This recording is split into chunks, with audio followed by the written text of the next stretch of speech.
Sí, como decías vos recién, Andrés, se está tratando en el Congreso. Hay que recordar que el Congreso en Ecuador es una Asamblea Nacional unicameral, como si fuera la legislatura de Córdoba, y se trató durante todo el fin de semana. Lo que se resolvió anoche, después de una sesión maratónica, fue postergarlo para mañana. Mañana, martes 28, va a ser un día clave. Y bueno, hay que recordar también, Andrés y Silvina, que hay una figura en Ecuador parecida, en este caso a lo que pasa en el Perú, que es justamente la posibilidad de destitución. Esto marca una diferencia muy grande a los golpes institucionales que hemos visto, por ejemplo, en Honduras en el 2009, en Paraguay en el 2012 y en Brasil en el 2016. Ahí directamente fueron juicios políticos, digamos, fueron golpes institucionales que usaron la figura del juicio político. En Ecuador y en Perú hay un sistema híbrido que está a caballo entre el presidencialismo y el parlamentarismo, por lo cual puede pasar esto. Entonces es bastante ridículo lo que dice el presidente Guillermo Lasso de que hay un intento de destitución.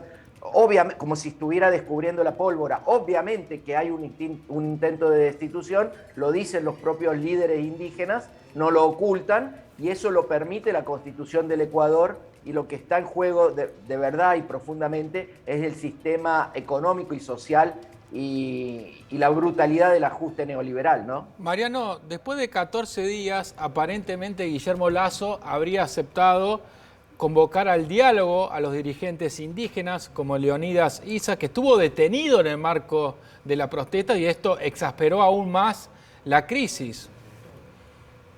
Sí, en general también se ve una torpeza muy grande del gobierno de Guillermo Lasso. Guillermo Lasso, recordemos, es un hombre del riñón del poder financiero internacional. En Ecuador siempre se habló de la bancocracia, ¿no? Y tiene muy poca muñeca para gobernar, se está viendo. Sí, él cometió ese error al principio de la protesta de encarcelar a su líder máximo de la CONAIE, de la Confederación de Nacionalidades Indígenas del Ecuador. Eso exasperó más los ánimos. Después quiso dialogar y ahora está queriendo dialogar, pero los líderes indígenas le dicen, está perfecto, dialoguemos, pero primero levantás el estado de sitio, que es la herramienta política que permite esta represión indiscriminada que estamos viendo en las cámaras, ¿no es cierto?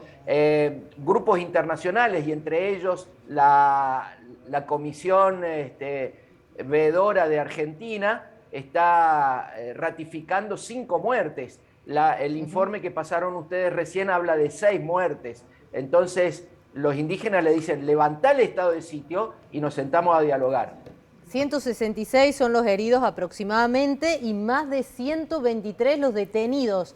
Mariano, la pregunta es, bueno, toda esta situación se deriva en lo que vos recién mencionabas, un régimen neoliberal, los ajustes económicos que se han realizado de manera indiscriminada en el sector. Bueno, ¿cómo es la situación económica que viven los habitantes de Ecuador para determinar y para llevar a esta revuelta? Es una situación económica que se viene deteriorando ya desde el gobierno anterior de Lenín Moreno. Recordemos que Lenín Moreno llegó de la mano de la Revolución Ciudadana, del correísmo, después traicionó a sus bases y a sus votantes y se volvió un gobierno neoliberal. Él empezó con este ajuste.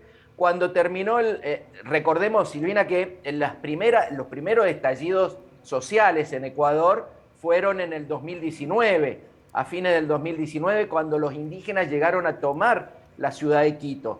Eso se calmó por la cercanía de las elecciones y la posibilidad de que hubiera un aire político. Recordemos que el movimiento Pachacutic, que es el ala o el brazo político de la CONAIE y de los indígenas, llegó a estar casi en la segunda vuelta.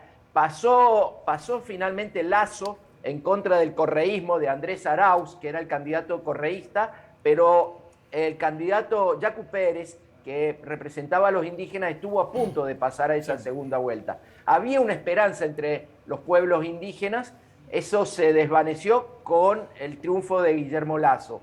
Y a partir de ahí, bueno, el aumento de los combustibles y principalmente de los alimentos y todo lo que ya decía el informe tan completo, que también afecta a los cultivos y a las producciones indígenas, hizo estallar esta protesta. Lo que es llamativo son dos cosas, me parece.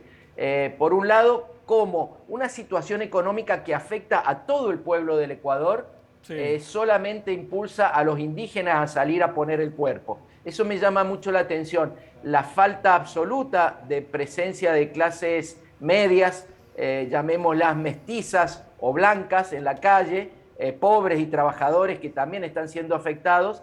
Y por otro lado, un poco el silencio del correísmo en este momento. El correísmo en este momento lo único que está haciendo en el Congreso es impulsar la votación que va a ser mañana para la destitución de Lasso, pero Bien. no está, es como que está mirando las cartas y esperando a ver cómo va a jugar. Mariano Sarabia, completísimo tu informe sobre lo que está ocurriendo en Ecuador. Te mandamos un abrazo grande. Muchísimas gracias. Gracias a ustedes, a disposición.